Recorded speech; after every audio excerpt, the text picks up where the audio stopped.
My name's Nicole. I am Jack's mom. He is 5 years old, and I nominated him for the bike contest. He is nonverbal autistic, but he is making great strides in his speech. He's getting there.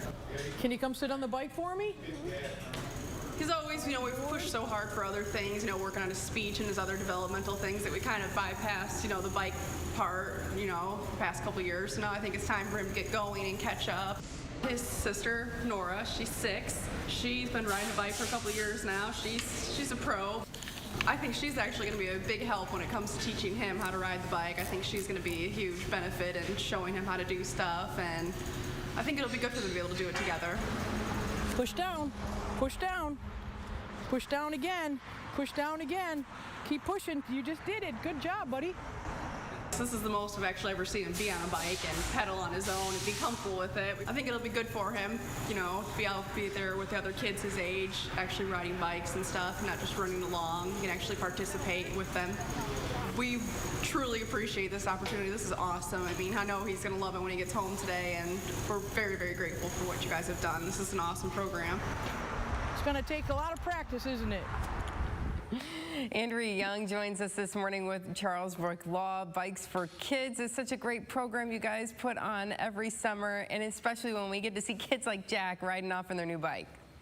Jack is so cute. Thanks for having me, Amanda. Yeah, absolutely, and love to see him pedaling there. His mom really shared quite the story there about Jack, nonverbal autistic, but boy, did it look like he felt pretty comfortable on that bike, didn't he?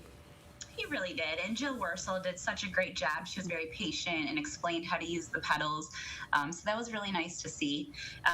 Nicole, as you saw in the video, she nominated Jack, and she was telling us that due to some of his delays, being autistic, that bike riding and getting him a bike wasn't the top of their priorities. But recently seeing little sister, or I guess big sister Nora, riding her bike, he's really taken to it, running alongside her, and they thought now might be a good time to finally get that bike. And it looks like it, because he does seem real comfortable, and as you mentioned, Jill there with Wurzel's instrumental there in teaching him, pedal, pedal. It's going to take a lot of practice, but I think it's going to be a really fun summer for him. Of course, Jack is the second winner so far, and we still have, what, 8 more then? We do, yeah. Looking forward to them, and the kids really seem to be excited, so we're really thrilled for the next 8 weeks. Yeah, and this is a program that you all do at the law firm every summer to help, kids stay active, but also be safe on their bikes too, and that's a big piece of it. As you can see, he's got his helmet there. It's been fitted for him. He looks great. Yep, safety is our #1 priority. So with being safe in the moment, we also want to think about prevention. And with Jack, he's a younger child. Sometimes the younger kids, we see them riding their bike in the driveway or along the sidewalk in front of their home, and we think nothing of it. But we really need to be having conversations with our children on how to be safe. One, if you're crossing driveways, they need to think about if a car's coming out. Even if they're just in their own driveway, a lot of kids, especially if you have a nice big hill on your driveway, will just ride it right into the road. We need to have that conversation to fully stop, look both ways, make sure it's clear.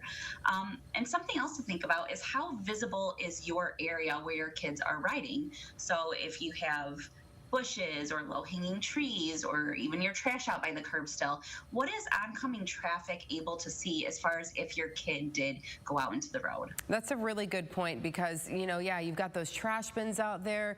There's just so many things that could be in the way, and if the kids go right into the street, the oncoming traffic just may not even see that they were in the driveway to begin with. So really great points there. Another thing that we see a lot, unfortunately, is the kids not knowing they need to stop at the stop signs. Yeah, especially Jack, or someone his age who's 5, he's not going to know the laws. So traffic laws do apply. So have that conversation with your kids. If there's a stop sign, you need to come to a full stop, just like anyone else. We do have a little book at our office, bicycle safety and accidents, just nice little tips. You're welcome to contact us if you'd like a free book.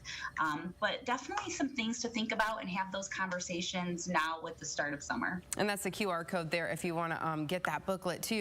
And then the last thing we do want to remind folks too of is making sure that when you're outside riding your bike, if it's maybe around dusk time, it starts to get dark, you want to make sure that people can see you when you're out riding.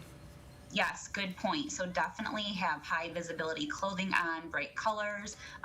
The lights on the bike are great. It's definitely the more that you can be visible, the better. Very good. Some really great tips this morning, Andrea. And of course, we love to see these winners. Each and every week, you'll see them here on your day, seeing these winners for the Bikes for Kids program, getting that free bike and that helmet so they can enjoy their summer outside. Thank you so much for joining us this morning. Thank you. Yep, you bet. Take care.